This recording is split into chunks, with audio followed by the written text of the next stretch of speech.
Hola a todos, muy buenos datos para empezar, muy buenos datos de los mercados en estos momentos, es el horario en que seguimos los mercados, el riesgo país por debajo de los 1000, hace un ratito hablábamos de qué importante que es esta señal, estaba 9.95 pero podemos decir que 9.92 es el número del riesgo país ahora y cuando les contamos que hay buenos datos, ayer lo hablamos aquí en el programa, bueno, son datos muy concretos, muy interesantes, tienen que ver con las reservas del Banco Central que están creciendo, se habla de 500 millones más de dólares y también con las acciones y los bonos que están subiendo. A ver, ¿en dónde estamos parados? Buenas señales, por supuesto, para el mundo. Ahí están los dólares en estos momentos, fíjense, el gobierno lo que está intentando y logrando es achicar la brecha.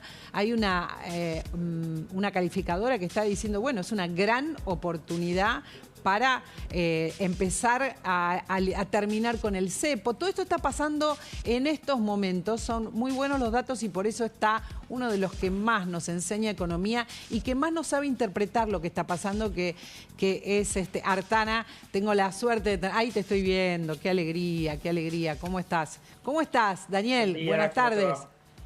Buenas tardes, bueno, ¿cómo les va? Son muy buenas estas noticias, ¿verdad? Esto que sí, está los pasando indicadores ahora. financieros han venido las últimas semanas mejorando bastante. Fue muy bueno que el Banco Central pudiera comprar divisas a lo largo de octubre, alrededor de 1.000 millones de dólares.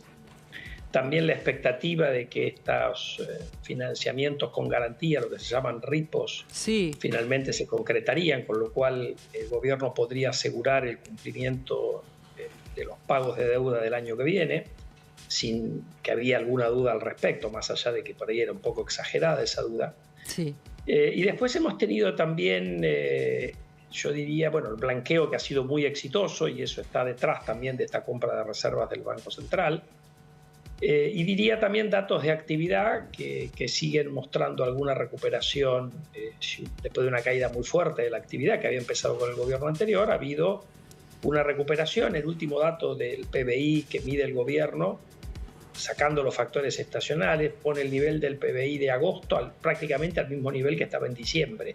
Es decir, toda la caída que se dio durante la administración del presidente Milei se ha recuperado.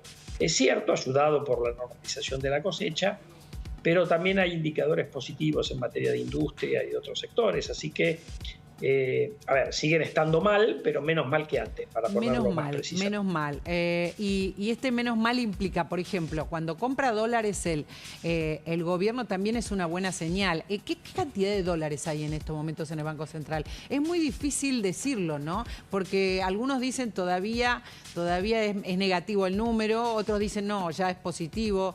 ¿Qué decís, Daniel?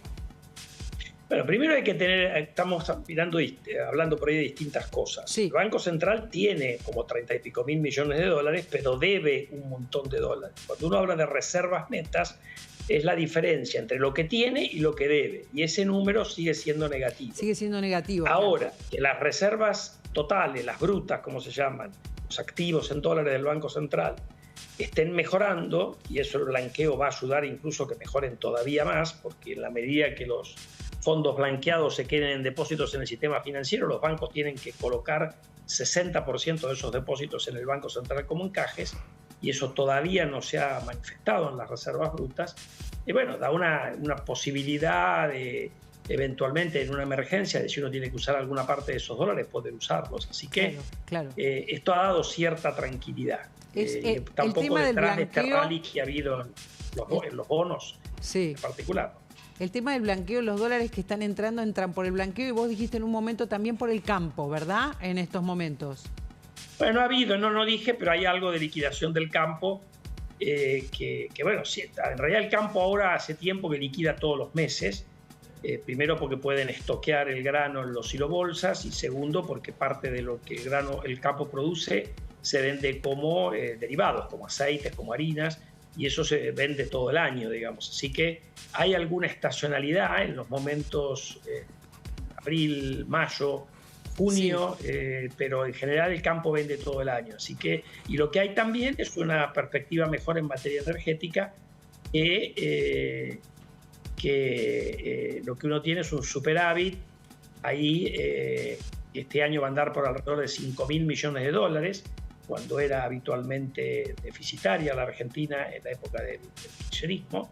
Y ese superávit se va a seguir ampliando porque con la construcción o la ampliación de la infraestructura de transporte, oleoductos, gasoductos que ha venido ocurriendo en los últimos tiempos, ese saldo exportable va a seguir subiendo. El gobierno proyecta 7.500 millones en lugar de los 5.000 de este año para el año que viene, incluso podría ser hasta un poquito mejor.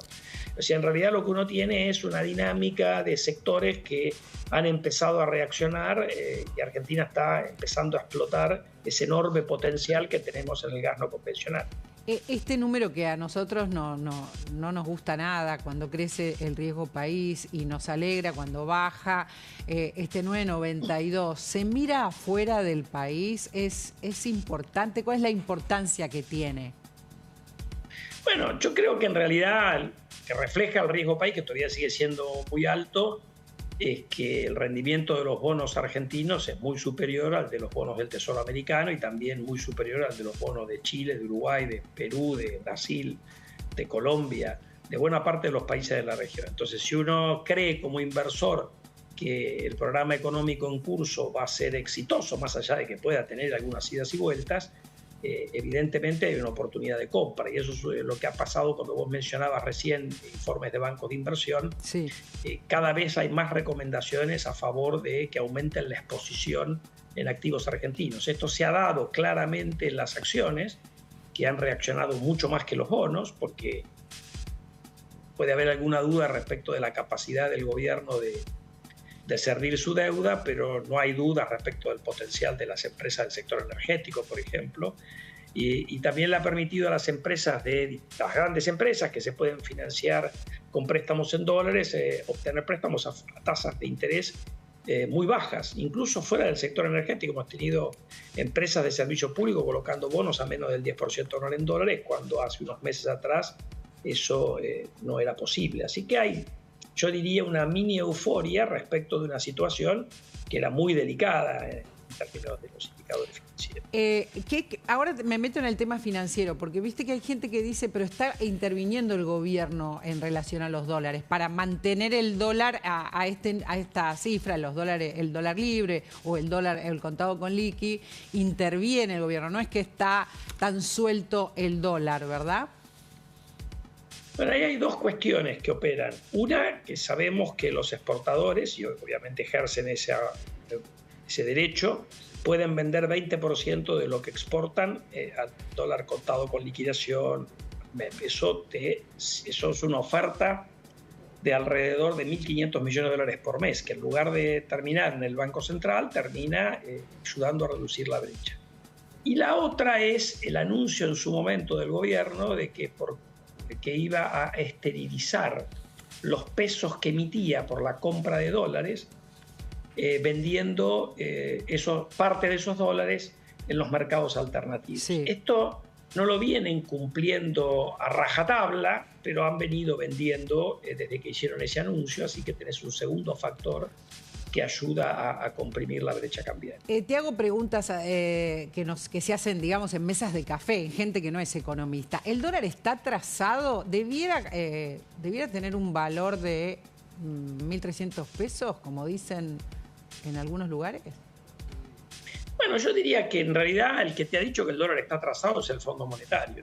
El Fondo Monetario, como escriben los burócratas, ¿no? Sí. En el staff report último, que creo que es del mes de julio, que se publicó unos días después, le decían que ellos, según el modelo que ellos tienen, el tipo de cambio de equilibrio de la Argentina estaba por arriba estaba más o menos al nivel que estaba a fin de marzo. Desde fin de marzo para acá nos apreciamos como 15%. Ahora, cuando uno hace otra mirada, que mira los salarios en dólares de la economía argentina, que paga el sector privado, y los corregimos por la inflación americana, bueno, hoy Argentina está pagando salarios en promedio en el sector privado formal de alrededor de $1.100 por mes. Sí. En la convertibilidad a valores de hoy, corregidos por la inflación americana, se pagaban 1.500, en algún momento donde había para mí atraso cambiario, ahí al principio de Macri y al final del segundo mandato de Cristina Fernández de Kirchner, se llegaron a pagar a dólares de hoy salarios de 1.800, 2.000 dólares. Entonces, si vos lo mirás por el valor de los salarios en dólares, más allá de que habría que ajustarlos por productividad, y esa cuenta es difícil de hacer, no da la sensación de que tenemos un atraso cambiario evidente. Ahora, esos salarios en dólares están creciendo al 2% por mes, ¿no? Con lo cual, lo que estoy comentando hoy, de acá a un año, va a ser un número totalmente distinto. Claro. La calificadora Moody's, lo quiero leer para no equivocarme en ninguna palabra, le sugiere a la Argentina que devalúe para aumentar las reservas y para cumplir con los pagos de la deuda. Esto también es reciente. ¿Qué opinas de esto?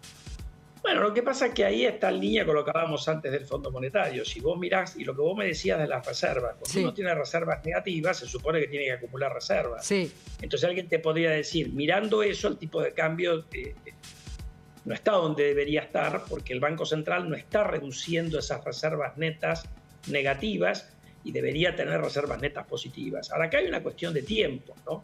El gobierno lo que te va a decir es, bueno, mirá, yo ahora quiero priorizar la estabilización, puedo correr el riesgo de vivir con reservas netas negativas. De hecho, el gobierno anterior terminó con reservas netas negativas de 12.000, 13.000 millones de dólares.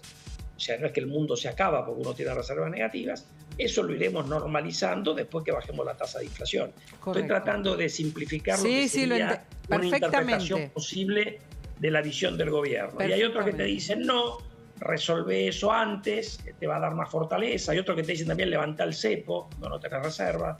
Qué sé yo, hay distintas opiniones. A mí me parece que el gobierno por ahí pone demasiado énfasis en tratar de reducir la tasa de inflación, aunque sea algunas décimas, en un mes puntual, y yo creo que a veces ese énfasis lo lleva a cometer algún error. Por ejemplo, no sé, bajar derechos de importación que están acordados en el Mercosur para tratar de que algunos productos bajen de precio, lo cual te pega en el índice de inflación 1 o 2 meses, no mucho más.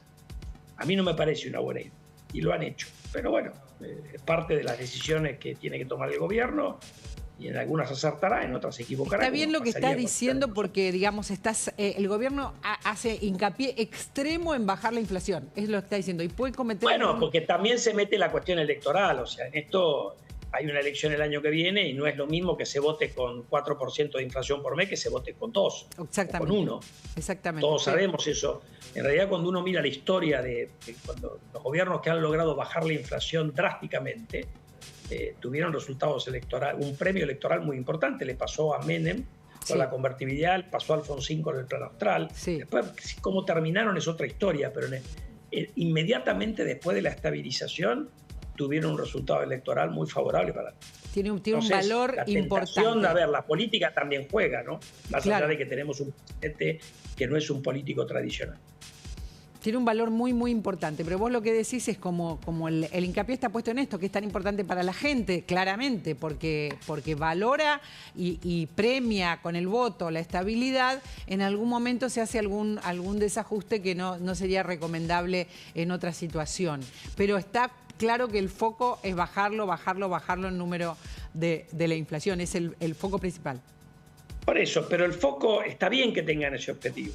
Lo que quiero decir es que el gobierno tiene un programa que trata de resolver eso a partir de eliminar el déficit fiscal, a partir de, siguiendo a eso, no emitir para financiamiento del déficit, porque no hay más déficit, en fin. Está tratando de actuar sobre los economistas llamamos eso los fundamentos.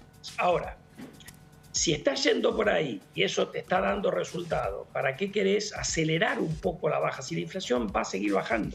Claro. Cuando el gobierno dice, el presidente dice, va a aterrizar al ritmo de la devaluación por mes, mensual, que es 2% por mes, eso va a ocurrir, pero no va a ocurrir enseguida, por varias razones. Pero vos recordás que hubo mucha gente crítica que decía, la inflación no puede bajar de 6-7%. Sí. Después no podía bajar de 5%.